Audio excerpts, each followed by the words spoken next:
Hey, so have you ever wanted to trick a scammer to revealing their true location?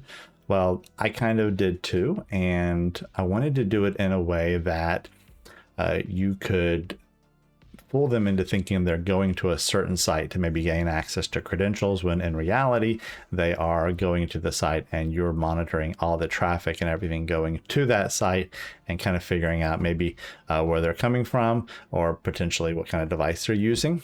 So I came up with this is going to be a different video because I decided, because there was nothing out there that really did what I wanted it to do, that I would try my hand at making it myself. So the video that we're going to be looking at today is going to be from a project that I made, but I am not a programmer. I am a lover of programming, but I think I missed that high school class. Well, I must have been skipping school or something when they taught programming, because it doesn't really click with me very well. But I do know prompt engineering pretty well, so I decided to.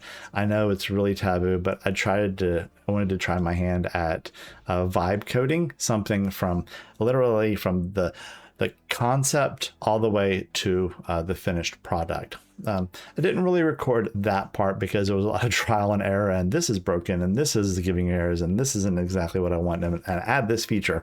But I do want to show you the final product, and I want you to tell me, is it something you think you would use, or because it's vibe coding, you're going to stay completely away from it because it was made by a person that knows a very, very small amount of programming and nowhere near the amount of programming that would be needed to pull this off. Please let me know. My feelings will not be hurt. But I do want to, let's jump into this. I know it was a long intro. Crazy. So this is the program that I came up with, and I've tentatively named it NullVault. It might change, it might not. It was really just an experiment. I don't know that I'm going to be doing too much more with it. I added a whole bunch of crap into it that I didn't think was possible, and it is. But what it does is it appears as a normal secret sharing website. So you can host it yourself. You can change the name, you can change the logo, whatever. And it's supposed to fool somebody into thinking, hey, this is just someone sharing their secret and they want to be secure. So picture this, a scammer calls you or texts you or whatever and says, hey, I need this information, that information, please send it over to me. And your response should be, oh, well, yes, definitely, but I don't want to send it over, just the internet or over email. I'm going to use this secure password sharing or information sharing site to send you a link. So let's do that. So let's say scammer wanted to know my phone number. All right, so my phone number, or let's make it a little more juicy. How about my social security number? So it's going to be 12345. Oh, don't tell anybody 1122. Okay, that's my that's not my social security number. Let's say I wanted to share that, or if I wanted to use, I could also have these other type of templates, which is banking portal, crypto wallet, invoice, a corporate document, shared. I can select any of those, and it changes the appearance of the page that they land on. I'm just going to go with the default for now, but please take a look at the other ones. Tell me what you think. Tell me if something else needs to be added. So we generate this. Oh, before we move on, we can choose the duration. So let's say 1 day. We also can choose burn after reading, so they can read it once. I don't want you to confuse this with an actual secret sharing site, because it's not that. It does not use strong encryption. It's not its intended purpose is to protect the information that's in here. It's to trick the bad guy into clicking the link, thinking that they're going to get something juicy, when in reality, they're just going to be giving you information so that you can out them. All right, so we're going to hit generate secure link, and I've added a couple of links here. You have your public link. This is the one, the URL that you're going to share with the bad guy. You have your control link, and this is what you will be able to monitor the bad guy with. And we also have a QR code just in case you want to send them that, and they can just scan it with their phone or do whatever. So it was just an optional thing. Let's do this. I'm going to copy the control link, and I'm going to open a new tab, and I'm going to paste it in here. So this is my control panel. This is where I monitor the things that are happening with that particular URL. I have a couple of different options here, but I want to show you what it looks like when it's populated with information before we go through the options. Let's open up and copy this public. So this is going to be the link we're going to give to the bad guy. And just for fun, let's do this. I'm going to find me a cute little web proxy. Just a random one, don't really care. And let's say United States, and let's paste this URL and hit go. All right, so now that they have landed on this page, we've already captured kind of a little bit about the person going here. They can reveal the secret if they want to and kind of feel like they've actually done something. That's fine. If they click reveal, it's going to capture that, and I'm going to show you that in a second. So here we go. We have shown them our secret information and they think, hey, we won. But back on the control panel side of things, I'm going to refresh this page, and we have on our dashboard, we have exactly what has been done, breaking down the events by, views versus reveals, and also fails. So if we decide to shut this link off, if anybody tries to revisit it again, it'll also show us that. Scrolling down, we'll be able to see a little bit about the country they're coming from, as well as, if we're lucky, also the state. You can see that New Jersey is where that web proxy is coming out of. And if we scroll up, we can go to timeline, and this will show us a timeline of who visited and a little bit of information about it. So we have a referral right there. We have the first time somebody visited this page was from New Jersey, from this IP address. We've obfuscated the last 3 digits, but we can show it here if we want to. Moving on, we also added devices. So we'll see the types of devices that were used. If this was accessed from a mobile, a Mac, iOS, whatever, should show up here. And it's pulling a couple of different user agent information, client hints, as well as raw user strings from the device. Moving on, we do have the IP address listed here again, and we have quick OSINT lookups from abuse, scamlytics, IP address, so we can hit gray noise. If we hit IP abuse info, it will take us off to the IP abuse info site, IP abuse, and it'll show us, oh, it was found in our database, and it's this and this and this. So we get a little bit of information based off of that. This control panel is not really meant to go out and get that information for you, but it does give you a quick and easy way to find it out. Next up, we have our analytics. So this kind of break down what's happened so far in a non-AI kind of manner. This is just using scripting, but it'll kind of describe to you one distinct IP address was observed and content was revealed one time. It's basically just giving you a quick kind of a summary as far as what we have noticed so far based off of the activity. And you can copy that and put it in a report if you want to. And you have raw logs. This just shows us essentially all the same information that we have seen before, except in a more not as pretty method. So we see a repeat visitor, same IP, rapid revisit. So if someone's hitting refresh a whole bunch of times, it'll show up. Lastly, we have our settings. We can add a note to ourselves. So we can say, hey, sent to scammer on Instagram. We can save this note. And so when we refresh the page or go back to the overview, we'll see it up here at the top. You can set up a webhook so that every single time someone reveals a secret, it will send a webhook to Discord or wherever you want. This will send a test ping to that webhook. This will burn the URL so it's no longer active. And then you have a print icon at the very top should you really want to print something out. So if we go back to our overview, and actually I'm going to refresh the page. So here we go. We got our note right here, sent to scammer on Instagram. So that's good to know. It is saying active. Every single time that someone views this, these numbers will update automatically. But say we're done with this URL, we found out the information we want. We don't want them to constantly hit that again. We can just hit burn now, and it will kill the URL so that if somebody accesses it again, here's what will happen. So if we refresh, it should say something to the effect of you're screwed. No, here we go. Sorry, secret unavailable. But the cool thing about it, if we go back to our control panel, we go to overview, we'll see a failed attempt here too. And if we go back to our timeline, we'll also see that there was another visit, and it was a burned link access. Let's see. Cool. Bug right there. See that first visit? And it's not the first visit? Whatever. That's the cool thing about vibe coding, is that you will find lots of bugs, and fixing them is usually pretty easy. What do you think? Is this something you think you might like? I did put it on GitHub, and I'm going to show you how to install it. It's very easy.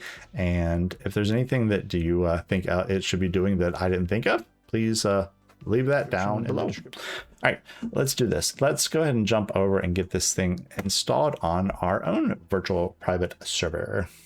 All right, so this is my GitHub repository for my personal projects. And if you go to this URL here and you scroll all the way to the bottom, I do make it very clear that this was coded with Claude. And I also cover some of the features, and then we have our installation instructions. So this does have to be built. There's no image out there for it. So sorry, but that's just the way it is. But I'm sure we can muddle our way through it pretty easily. All right, so let's do this. Let's open up our command line, and I just created a folder called Honey on my virtual private server. Let's go ahead and let's do a quick git clone of the project. Let's see here. Oh, no www, just github.com and NullVault git. All right, now we should have our NullVault. I'm gonna cd into there. There's our files. We do need to copy over the env example over to .env. And I'm going to use VI. Actually, let's do this. Let's do nano on the .env. Most people don't use VI like I do. I love it, but whatever. All right, so we need to establish our base URL. So we will need this because that will help us generate our secrets. If you don't, it'll generate your URLs, but it'll be missing the URL part. It'll just give you the after the URL, if that makes sense. I'm going to call mine secrets.synhow.com. We do need to generate ourselves a 32 character password. You can use this command in here to do that from Linux. Let's do this. I'm going to save this guy. And I'm going to generate this. I'm going to copy that, paste him here. And there we go. Just going to copy that little code. I'm going to go back into my file. And let's do this. Let's paste him here. All right. And next up, we need to decide a site name. So you may not want to call this NullVault, and that's okay. Let's just call it Super Secrets. The site logo is just a lock, and I'm just going to leave it like that. If you want to change it, that's fine. Let's see, we have number of express reverse proxy hops. This is set to 1. This is going to be using Nginx Proxy Manager, which I'm also going to show you how to configure. If you need help setting any of this stuff up, like Nginx Proxy Manager, Portainer, or anything else, there is a video that I will link that will walk you through the configuration, kind of like the pre steps. Default expiration is 30. You can change that if you want to. Rate limiting, everything else pretty much straightforward.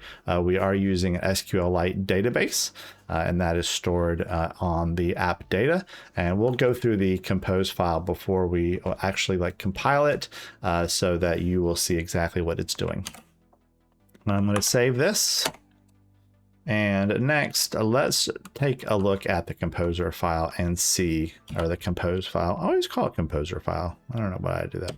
Let's do sudo, and we'll do docker compose.yaml. And let's also include, let's not just sudo nano, silly boy. All right. So a couple of things that we always like to do when we're taking a look at the at these files is we want to cover everything that it's doing, so there's no surprises. All right, so we are going to be building this app, and it is going to be called app. And if you want to change the name, you can. It's totally okay. We can always change it. Let's call it Honeypot. Here. Call it Honeypot. That's clever. We are going to be opening up port 3000. Now, if we're going to be using Portainer, then do we really need to open up port 3000? I don't think so.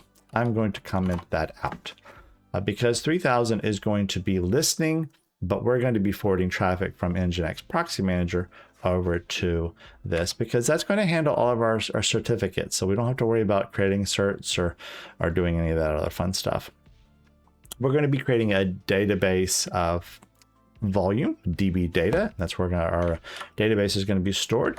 It's going to be going production, and most of the rest of this stuff is pulling from our .env files. So anything with that little $ and little squiggly, it's pulling from our .env. So we don't really need to change anything here.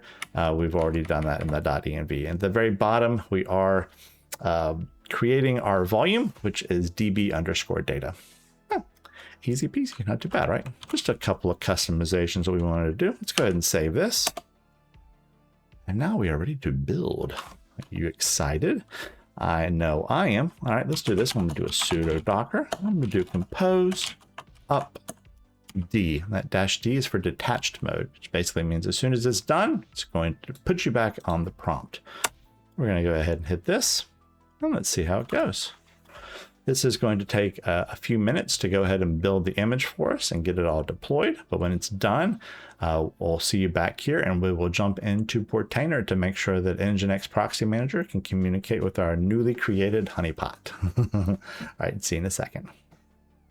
Okay, how did yours go? Mine went pretty well. Okay, how did yours go? Mine went pretty well. Looks like it created an image, it created a network and a volume, and lastly, it created the container called NullVault Honeypot.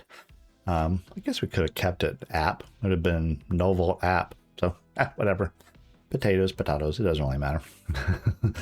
All right, so next up, let's do this. Let's jump over to Portainer because we are going to want to assign it a network that will be communicating with the Nginx Proxy Manager. So we go under our newly created container NullVault Honeypot, click on that guy. Let me scroll all the way to the bottom. I'm going to make myself this small. And we can, right now it's just joined to the single network, which that means Nginx Proxy Manager can't communicate with it. So if we drop this down, let's just find the Nginx network, which is Nginx default, and we're going to join that. If we scroll to the bottom again, we'll see that we're on that network and we should have gotten an IP address.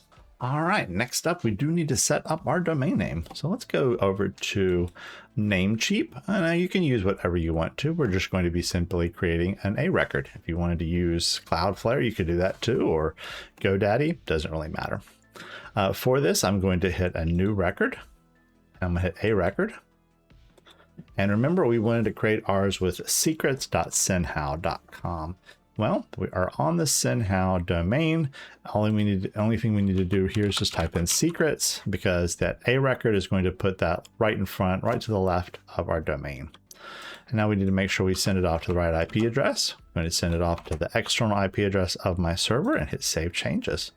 That is all you have to do for DNS. Easy, right? Super easy. Next up, we do need to configure our Nginx Proxy Manager. All right, so we're going to go under here. We're going to hit add a proxy host. We're going to type in our domain name, and I'm going to zoom in a little bit so you can see. We're going to do secrets.synhow.com. That is our domain name. Now we need to know, well, Nginx Proxy Manager needs to know where we're going to send this traffic off to. And that is a great question.